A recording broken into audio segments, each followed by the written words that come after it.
Hi, I'm Seth DeMoor, and this is my story. After college, I traveled 2,400 miles on my bicycle from Florida to Colorado, armed with my video camera, looking for stories from within the 1 billion Catholics in the world. A story for every Catholic on earth. I'm Seth DeMoor, that's my story. What's yours?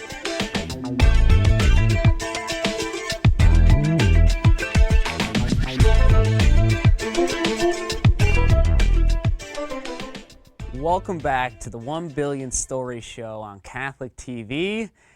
Last week we wrapped up in Tallahassee, Florida with the Brotherhood of Hope videos, all those students who have been influenced by that great religious organization and movement happening in the church all across these college campuses. And today's story is actually heading west. We're continuing to head west, and we're going to land today in Pensacola, Florida. The family that you're about to listen to, wow, what an incredible family. They are a devout converts to the faith from Methodism, actually. And they're young kids, as you're about to see. They have, I believe, 3 that are kind of mulling around the video. One of the babies is in the mother's arm. And they have committed their life to the church, but also to the pro-life movement. And so they spent, I believe it was 2 years, outside of this abortion mill in Pensacola, Florida, praying for this abortion mill to close, along with others in this campaign, through this organization called 40 Days for Life. And many of you have probably heard of it. It's growing to cities all across the United States, but also they're going international. And what is 40 Days for Life? It's a 40-day campaign that happens twice a year of prayer and fasting to end abortion and to promote life, at least for now, particularly in the United States. And so this family, their story is taking place outside of an abortion mill. Well, I won't say what happens at this abortion mill. You'll just have to listen. Also, I just want to make a note that as I traveled across the country, I ran into groups like this family you're about to listen to, praying outside of abortion mills all across the country. Young Catholics, old Catholics, middle-aged Catholics, like this family. People that have just laid down their time, really their Saturdays mostly, to go out and pray and hold peaceful vigil for life, to promote life. And so today's story is a reinforcement of that pro-life movement from Pensacola, Florida. Take it away. So you were here for 3 years. Yes. Praying and fasting and holding vigil. Yes. Talk about that experience and the support from the Pensacola community. And how long ago did the mill close down? Well, the mill closed down on October the 30th. So October 30th, 2009, day 38 of 40 Days for Life. And actually the last day that it was open, you would think that they were going to be open forever because they were so busy. It was very chaotic. Everybody just seemed to be really on the offensive on their side in terms of trying to boss the pro-lifers around, and but miraculously we discovered in the paper that following Monday that they had closed. So, and it was just a little tiny clipping in the Pensacola News Journal. Wow. But we've had the support is growing. People are cautiously coming back out, and I think having this facility close has really it's motivating many more people to get involved and see, wow, this really works. Just like Abby Johnson said in her interview, 40 Days for Life works, and why it works is because it's rooted in that prayer, rooted in fasting, and rooting in that peaceful vigil. Sure. So. And we had many miracles happen while we were out here during the 40 Days for Life over the 3 years. One that I wanted to mention was that we were just standing here getting ready to get out of the car in the parking lot beside the abortion facility, and a woman just drove up, and this was actually almost the last day of our second 40 Days for Life campaign in 2008, and a woman drove up and said, "Do you really think you're making a difference being out here? Why don't you go do some march like they do for cancer, or do things like that if you really want to end abortion, or work towards legislation and things like that to change the laws?" And we said, "No, we really believe we're making a difference out here, because look at you're here, so it made a difference to you."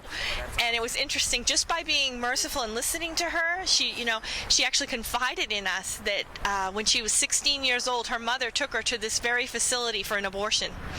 Yes, and she said that she's never been back and she's never told anybody about her abortion. So we were the first to know, and so we were able to give her information on Rachel's Vineyard, which is healing from abortion, and other information, and she actually ended up crying, and we hugged her and we prayed with her. And so God used us in so many ways out here, not only just for the abortion. Another miracle was the abortion clinic worker quit her job while we were here. Yes, and we found out this because a member of our 40 Days for Life is a sister-in-law to her. So it's amazing. Yes. And she quit the industry completely. And so we were able to reach out to her and give her a love offering and let her know that, we support her and the pro-life community supports her and her decision to leave working in abortion. And so that's just such a beautiful miracle. And we have had a total during the 2008, we had 18 post-abortive parents actually receive healing or come to us for healing during 40 Days for Life. 18, and that was in 2008. And the first year we had, 7 or 8? How many saves was it? Actually, when we counted it up. It was around 8 saves. Yeah, around 8 babies saved just in 40 days. Wow. Yes, that was just the first year in 2007. And during those 40 days, we had parents come up to us. One man... Excuse me. That's okay. One man came and drove his car over to the edge of the parking lot there. He had dropped his wife off inside, and he waved to Ernie, waved him over to his truck. And Ernie walked over thinking, this is a big guy. He's thinking, this guy's going to yell at me or something. And so Ernie walked over and said a little prayer as he walked over.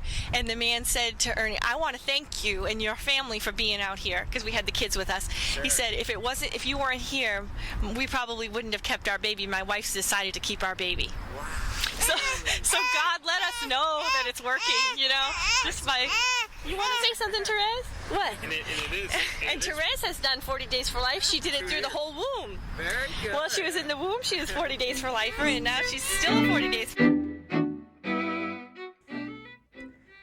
I grew up in a strong Catholic family in Buena Vista, Colorado, but not once did I ever go out and pray with my family in front of an abortion mill.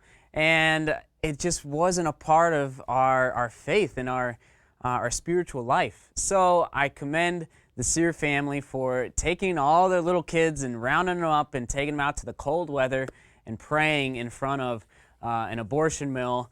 And also, I went to my first confession, I believe it was, I believe I was in 3rd or 4th grade. I don't exactly remember. But once I went off to college and I was coming back to my own personal faith, it really began, through different circumstances, but really confession. I hadn't been since my first confession. 10 years, 12 years prior, once again, it just wasn't a part of my spiritual life. And I wish it would have been, because the fruits that have come from confessing my sins to a priest have just been incredibly fruitful. And the next story that you're about to listen to is a gentleman who finds that same solace in confessing his sins to a priest. It's this huge part of his spiritual life. In fact, he almost comes to tears at the end because his life has been so moved by confession. But also, I want to make note that as I was traveling to Roger is his name, it snowed on me in southern Mississippi. We're talking Biloxi, Mississippi. It's right on the coast. Like I mentioned, it was the coldest winter in 50 years in the South. So we're talking 2 to 3 inches of snow in southern Mississippi. Any sort of snow does not mix well with a road bike, especially those skinny road bike tires. And so as I was traveling to Roger, I had to call him up and delay it a little bit. This was in Biloxi. And I pulled over to a Wendy's to get some food. And I love spicy chicken sandwiches, and I love tomatoes on my spicy chicken sandwiches. Well, on the cash register, as I was ordering my chicken sandwich, it had a sign there that said, "Sorry, no tomatoes today due to deep freeze in Florida 2 weeks prior."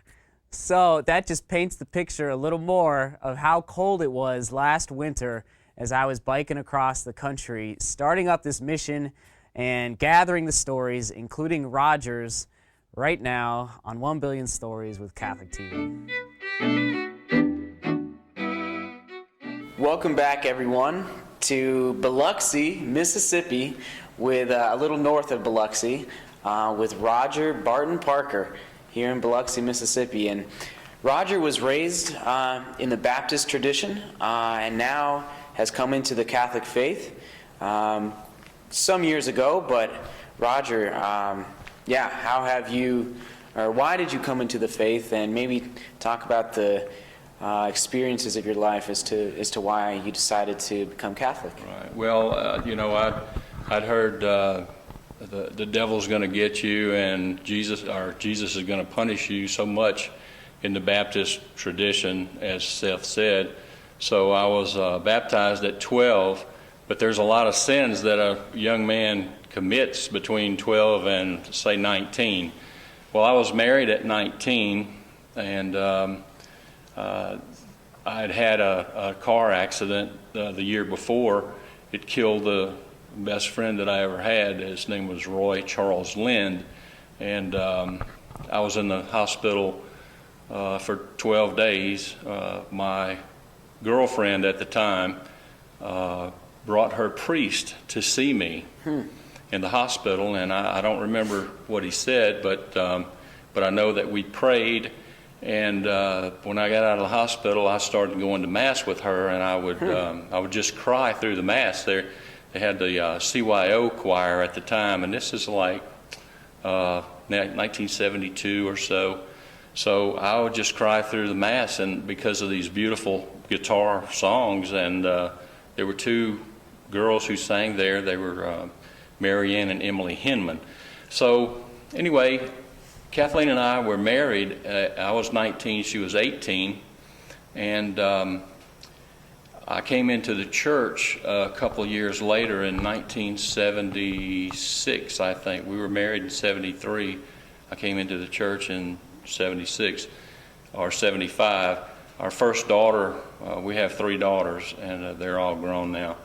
But when I came into the church, I still thought that I was, until I made a Cursillo weekend, and this is an advertisement for a Cursillo. Absolutely. But I went there, and the parable of the talents kept hitting me between the eyes, and I was healed of so much. I began to play the guitar, and I'm here at St. Patrick's High School playing with their Mass. I also play for Resurrection Catholic School, High School in Pascagoula, and I also have a praise band at St. Alphonsus in Ocean Springs. So music has been my talent, and I've been told that I beat people with my guitar because I use it as an evangelization tool. Sure. But Cursillo really got me on that path. I dumped a lot of bricks. The devil got on my back one evening, and Father Ivan Weiss, who was rather unorthodox, gray beard, long gray hair, and he smoked bricks. And it's been pretty good ever since. Yeah. So that's and it sounds like confession played a big role. Absolutely. In your conversion. Why confession, and especially the sacrament that is within the church? Because I always feel God's presence whenever I'm in the confessional. I've had some very good confessors, and I know the good ones. I know the ones who who are Jesus to me, and Jesus is alive in the confessional for me. Yeah. Awesome. Thank you, Roger, for sharing. Yeah, you're welcome, Seth. Appreciate it. Yeah, our paths crossed for a good reason. It did. Amen. Amen. God bless. Thank you. After Roger's story, I continued west into Louisiana. In fact, southern Louisiana, Cajun Country. And the next story comes to you from a little town called Abbeville, Louisiana. A lot of people asked me as I was pedaling across the country, so how are you finding your way? Do you carry maps? Do you have your GPS? How do you know these roads? You've never been here before. Well, I did not carry any maps or any GPS as I traveled across the country. Not a single one. Why? Well, I saw it as a great opportunity to grow in trust and faith, but also to share the faith with everyone that I met, including gas attendants. So as I was traveling to Abbeville, I would, actually the entire trip, but especially this day to Abbeville, I would go to gas stations along my route, and I would walk into the gas station and I would say, listen, could I look at your maps? I can't afford to buy them, but could I just look at them to see where I need to go? And the gas attendant would ask me, sure, where are you headed? And I would say, well, I'm actually, I'm headed to Denver, Colorado. Denver, Colorado? Why are you headed to Denver, Colorado? You're on a bike, aren't you? And so it provided a great opportunity for me to share the mission with the gas attendant. And actually, sometimes I walked out of there with a hot dog and a Powerade for free. So it actually turned out really well. And then on this day, leading to today's story, it's as I was traveling to Abbeville, I did get lost a couple times. And as I was biking down to this place called the Family Missions Company, which is a great apostolate for the church, as I was biking, this family had called ahead to another family about 5 miles up the road from where they live. Because on this road, it splits. And this family, the Summers family, they knew that it's a very tough turn to find if you don't know the roads well. So they called ahead to a family that was planted right at this fork in the road that they knew. And sure enough, they knew the approximate time I was going to be there. As I was coming up to the fork in the road, and sure enough, I took the wrong turn. And as I was biking by this house, a random mother said, listen, hey, no, don't go that way. We know who you are. You're biking across the country. You need to go this way to the Summers house. Turn around. And so it's just another display of charity for my bike ride across the country. Here's today's story from Abbeville, Louisiana at the Family Missions Company. So welcome back, everybody. We're here in Abbeville, or south of Abbeville in Louisiana, with Joseph Summers. And Joseph, the question I know that needs to be asked is the Matthew 28 Project. What is the foundation of the Matthew 28 Project? I mean, obviously it's a reference to Matthew 28. Maybe you could just go over that. Matthew 28 is Jesus' invitation to the church after his resurrection to go into all nations and make disciples of all nations, and so the idea was that to take it seriously. And a couple of summers ago, myself and 4 of my friends, my sister and brother, and 2 other missionary guys felt called to spend a summer in India and to bring the gospel message to India and to share Jesus with people, maybe for the first time. In fact, often, for the first time. And so we did. We just got up and went. And my brother was a film major at the time, so he brought his camera, and God had also put it on our hearts to film it, and to chronicle our adventure in mission, and to share that with other people, especially young people, because I think that if people could see the missionary life, the missionary vocation, there'd be a lot more people who would feel the call, would be able to answer the call, really hear it, and be able to make that concrete in their life. So that's kind of the Matthew 28 project in a nutshell. Sure.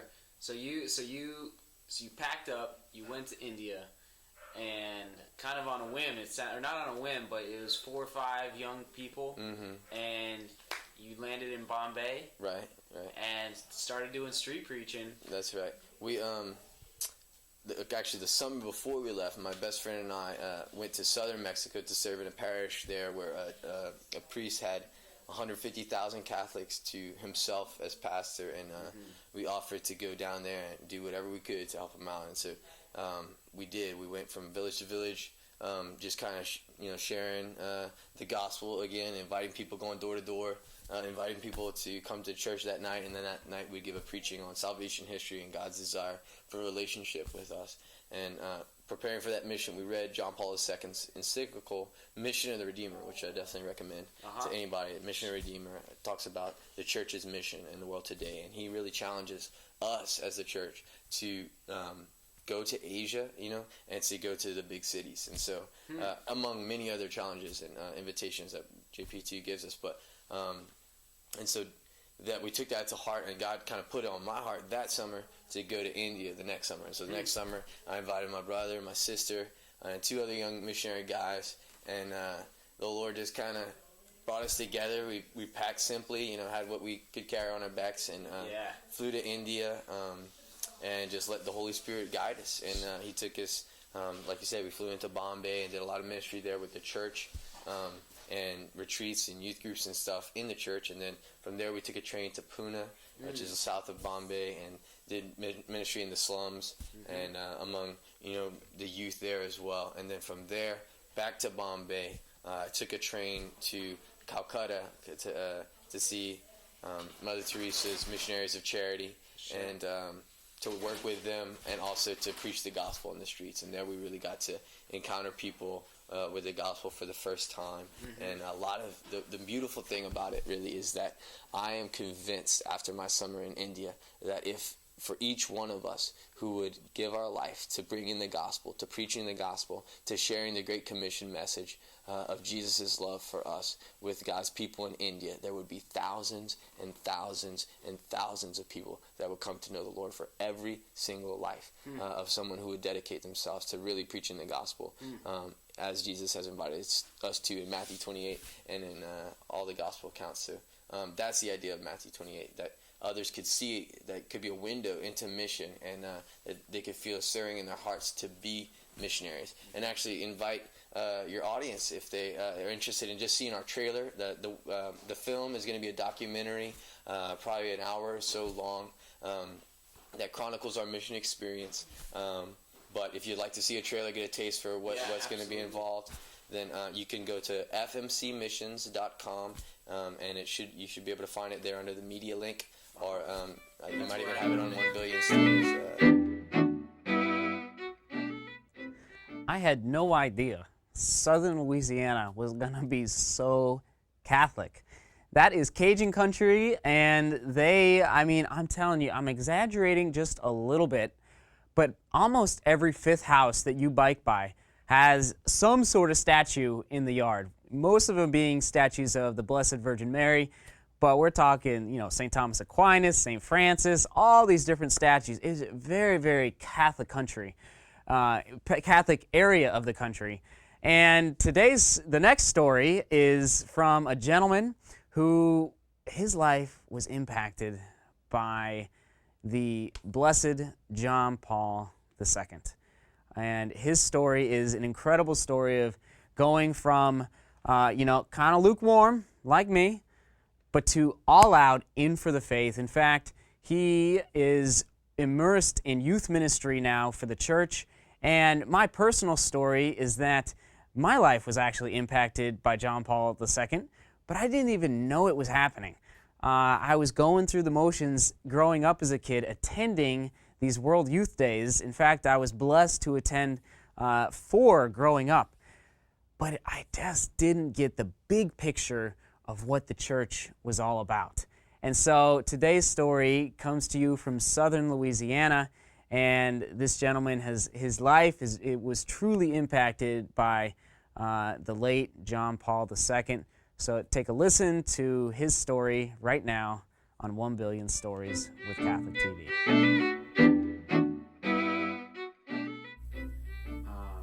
And now, maybe changing gears just a little bit, we're almost 5 years removed from Pope John Paul II's passing.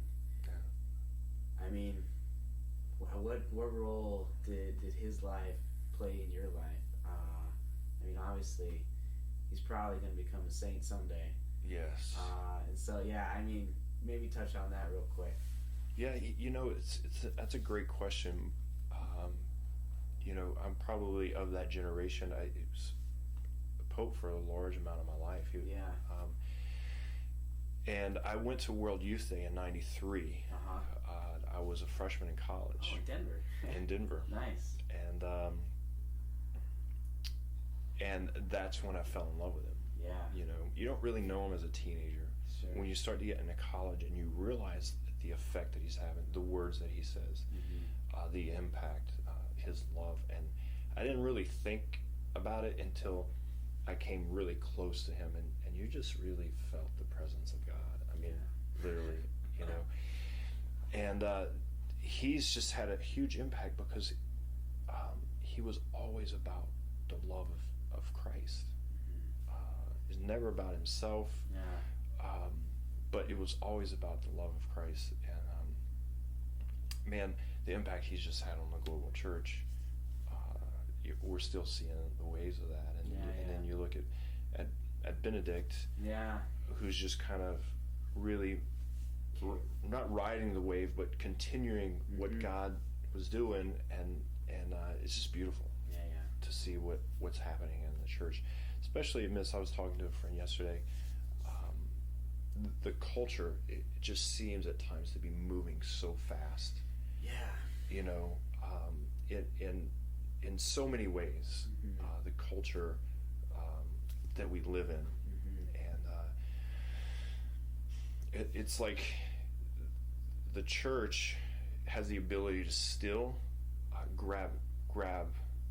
put its arms around the culture and just almost say, like, the gospel is going to infiltrate. It's there. People are in there living the gospel. And it's difficult, but John Paul II was never in fear of that. That the culture was going to just keep going, and we were never going to be able to, we were just going to throw our hands up and be like, it's over. But there are days you think that. There really are. It's difficult. It's scary at times. To say the least. Absolutely. Well, thank you, Paul. I appreciate it. Everyone, you can check out more at adoreworship.com, and that's awesome. I think people need to hear more about this. So thanks, bro. I appreciate it. It was great meeting you, and just praying for your journey. Thank you.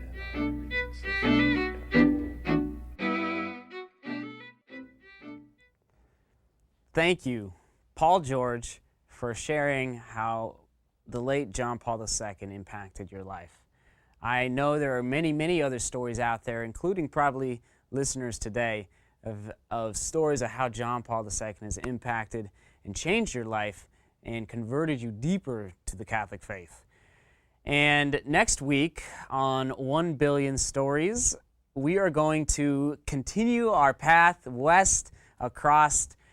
This time we're shifting. We're moving west to western Louisiana, and it's the first video next week will be from a young man who once again dug into truth and was seeking the Catholic faith.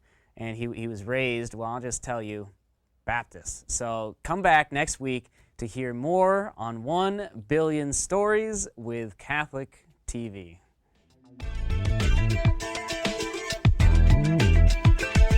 If you have a story or a story idea, go to 1billionstories.com to submit it.